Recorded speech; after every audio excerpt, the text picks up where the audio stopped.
नाज़रीन आदाब, 16 फरवरी 2025 मुताबिक 17 शाबान के अवधनामा वॉइस एडिशन में आपका खैर मक़दम है। आप समाअत फरमाने जा रहे हैं अवधनामा में शाये अहम खबरों के खास हिस्से। अक़लियती उमूर और पार्लिमानी उमूर के मरकज़ी वज़ीर किरण रिजिजू का कहना है कि बीजेपी क़यादत वाली कौमी जमहूरी इत्तेहाद के दो अहम शराकतदार नीतीश कुमार और एन चंद्रबाबू नायडू वक्फ तरमीमी बिल पर हमारे साथ मुत्तफ़िक़ हैं। उन्होंने कहा कि वक्फ तरमीमी बिल पर एक फर्जी बयानिया फैलाया जा रहा है। मौसूफ मरकज़ी वज़ीर ने इन बातों का इजहार हफ्ते को एक प्रेस कॉन्फ्रेंस के दौरान नामानिगारों के सवालों का जवाब देने के दौरान किया। काबिल ज़िक्र है कि वक्फ तरमीमी बिल 2025 पर पार्लियामेंट की मुश्तरका कमेटी की रिपोर्ट अपोजिशन के हंगामे के दरमियान 13 फरवरी को पार्लियामेंट में पेश की गई। उन्होंने कहा, जब हमने पार्लियामेंट में वक्फ तरमीमी बिल पेश किया तो हमारी नीयत बिल्कुल वाज़ेह थी और हमने पार्लियामेंट को ये भी बताया कि इस बिल का वाहिद मकसद हिंदुस्तान में वक्फ इमलाक की हिफाजत करना है। उनका कहना था कि अगर कोई वक्फ के पास करोड़ों रुपए मालियत की जायदादें होने के बावजूद भी भीख मांग रहा है तो ये अफसोस की बात है। इसीलिए हमने वक्फ बिल में ये वाज़ेह कर दिया है कि मुसलमानों से जायदाद छीन कर किसी और को देने का सवाल ही पैदा नहीं होता। उन्होंने कहा कि मुल्क कानून के मुताबिक चल रहा है, यहाँ कोई किसी की जायदाद को नहीं छीन सकता। सेंट्रल विजिलेंस कमीशन यानी CVC ने आम आदमी पार्टी के कौमी कन्वेनर और दिल्ली के साबिक वज़ीर आला अरविंद केजरीवाल के बंगले यानी शीश महल की तज़ीन और आराइश से मुतालिक इल्ज़ामात पर तफसीली जांच का हुक्म दिया है।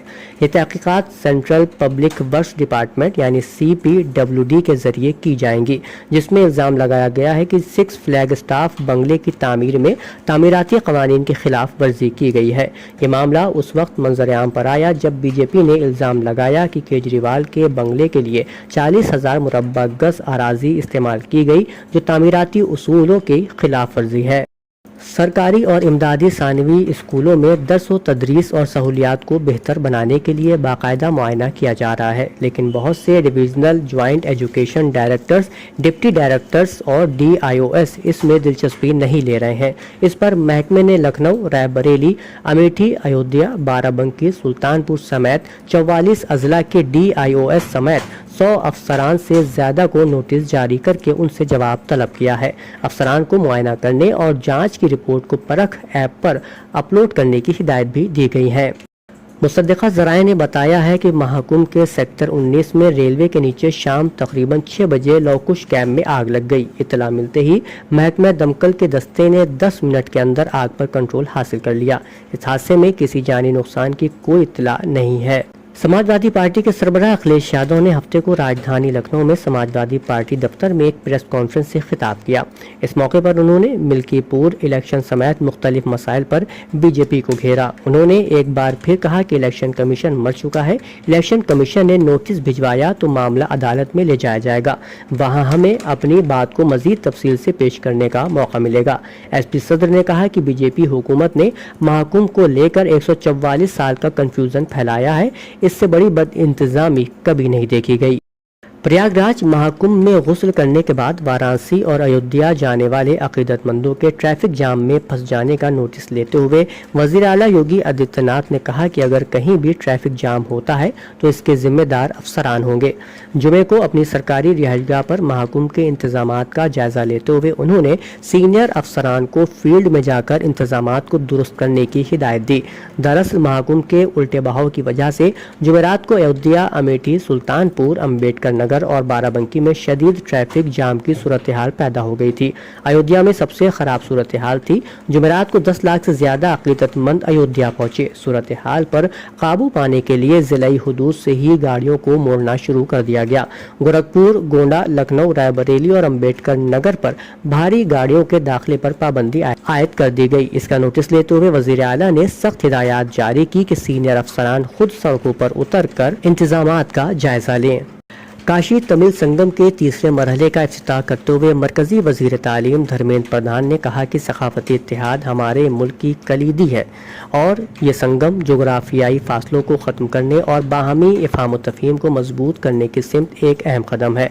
नमो घाट पर मुनक़िद प्रोग्राम में मरकजी वजीर ने कहा कि वज़ीर आज़म नरेंद्र मोदी के हिंदुस्तान को 2047 तक तरक्की याफ्ता बनाने के ऐलान को हमारी सकाफती विरसे को महफूज रखते हुए ठोस शक्ल देना होगी। जो इस तरह के वाक़यात से ही मुमकिन है। अवधनामा में शायद जहानुमा खबरों के मुताबिक हमास ने 3 इसराइली कैदियों को गजा में रिहा कर दिया है। इसराइल की जानिब से 369 फ़िलिस्तीनी कैदियों की रिहाई शुरू कर दी गई है। रिहा किए गए फ़िलिस्तीनियों में 9 ऐसे कैदी भी शामिल हैं जिन्हें सज़ाए मौत सुनाई जा चुकी थी।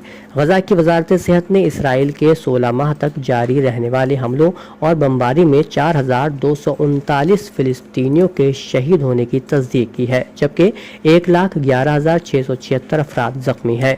सरकारी मीडिया ऑफिस ने मरने वालों की तादाद कम से कम 61,709 बताई है और कहा है कि मलबे तले दबे हजारों अफराद को अब मुर्दा तस्वुर किया जा रहा है। एरना के मुताबिक हमास ने अपने बयान में कहा है कि फ़िलिस्तीनियों की इजबारी नकल मकानी, फ़िलिस्तीन से उनकी बेदखली और उनके खात्मे नीज़ सरज़मीन फ़िलिस्तीन पर कब्ज़े के लिए ट्रंप और उनके हामियों के मंसूबों का हमारी तरफ से जवाब ये है कि क़ुद्स के अलावा और किसी तरफ फ़िलिस्तीनियों की मुहाजिरत नहीं होगी। हमास का यह बयान गजा के इलाके खान यूनुस में 3 सहयूनी जंगी कैदियों को रेड क्रॉस की तहवील में देने की तकरीब के मौके पर जारी हुआ है। हमास के बयान में कहा गया है कि क़ुद्स और मस्जिदुल अक्सा की अलामती तस्वीर और दुश्मन के जंगी कैदियों की हवालगी की तकरीब में फ़िलिस्तीनी अवाम की वसी शिरकत गाज़िबों और उनके हामियों के लिए इस पैगाम की हामिल है कि क़ुद्स और मस्जिदुल अक्सा हमारी रेड लाइन है। बयान में कहा गया है कि दुश्मन के जंगी कैदियों के छठे गिरोह की आज़ादी इस बात की ताकीद है कि मुज़ाकरात और जंगबंदी मुआहदे की पाबंदी के अलावा उन जंगी कैदियों की आज़ादी का और कोई रास्ता नहीं है। केन्या में मंकी पॉक्स के 41 मामलात की तस्दीक हुई है जो 12 काउंटियों में फैले हुए हैं। मजीद बरा जुलाई 2024 में वबा शुरू होने के बाद से एक मौत की तस्दीक हुई है। वजारत सेहत की प्रिंसिपल सेक्रेटरी मैरी मथोनी ने कहा है कि 41 केसेस के लिए कुल 271 राब्तों की निशानदही की गई है। युगांडा और रवांडा में तस्दीक शुदा केसेस की सबसे ज्यादा तादाद है। उन्होंने कहा कि वजारत ने काउंटी हुकूमतों और शराकतदारों के साथ मिलकर वायरस के फैलाव पर काबू पाने के लिए उन तमाम हाई रिस्क काउंटियों में निगरानी की कोशिशें तेज कर दी हैं जहां मंकी पॉक्स के केसेस सबसे ज्यादा हैं।